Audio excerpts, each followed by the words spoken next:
What's up, everybody? My name is Shannon and I am still waiting for my Satyr, and today we are talking about Black Canary Breaking Silence by Alexandra Monir. So this book was brought to my attention by one of you lovely viewers out there in the YouTube comments. I had no idea that this book had come out. I didn't know that it was a thing, and here's the thing. I love Black Canary. She's amazing. She's one of my favorite DC characters. I also really love Green Arrow. I love the ship between Black Canary and Green Arrow because look, they have a florist shop, okay? It's exactly my brand. So when I heard about this, I was very interested in it. But then here's the thing. I saw that it was by Alexandra Monir, and I'm like, why do I know that name? It's because she wrote a book that I read. I think it was like the final 6 or something. I can't remember. And I really didn't like it. Like, it really wasn't good. But I was like, well, you know, that was a little while ago. Maybe she's gotten better.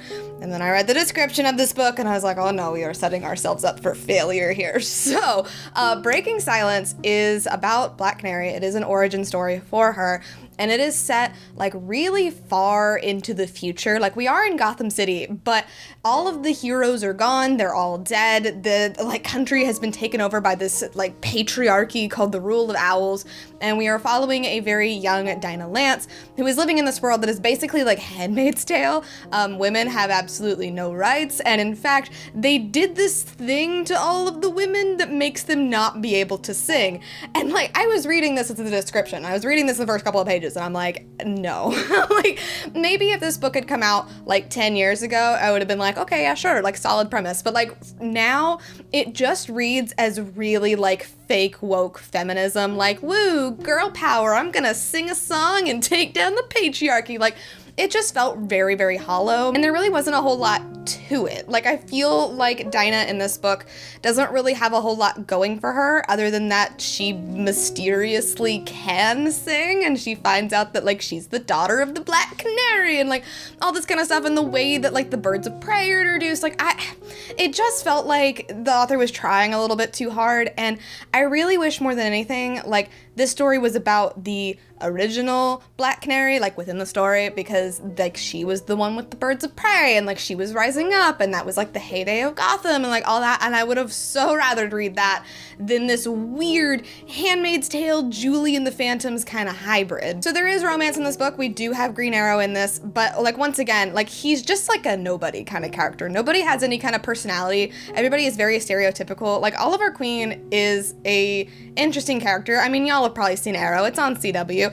He is like this billionaire son who gets like left on an island, and he becomes the Green Arrow, and he like learns all of his skills and all that kind of stuff. Like, he's a very interesting character. And once again, reading this book, I would have rathered it been about him than actually about Dinah. I ended up skimming a lot of this book. I read it in one sitting because it was just so ridiculous. I even got to like, you know, when she's like learning about her powers and like how to use her voice, it just felt very hollow. Like, this is not what I wanted out of a Black Canary book. Like, I'm sure some people out there are going to like it anyway, but I just feel like it was very like pretentious. It's very performative. It's not actually as woke as it thinks it's being, because it's also very like binary between like men and women and all of that. So all in all, like, I'm giving this book a D-. I wouldn't give it an F just because it was entertaining in that it was just ridiculous and I was laughing at it a lot.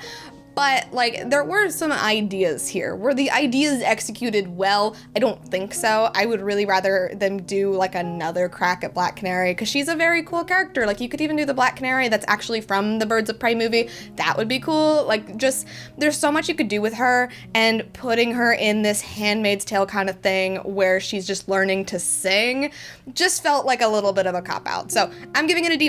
I would not pick this one up. Basically, all that I've read from DC Icons that I've actually really truly liked so far has been Catwoman. So, you know, we're 1 for 5, so we'll see what happens next, but I would give this one a pass. But anyway, thank you guys so much for watching this video. If you liked it, be sure to hit the like button down below, and don't forget to subscribe to Talk Books with me every week. That is everything I got for today, and I will see you guys next time. Bye!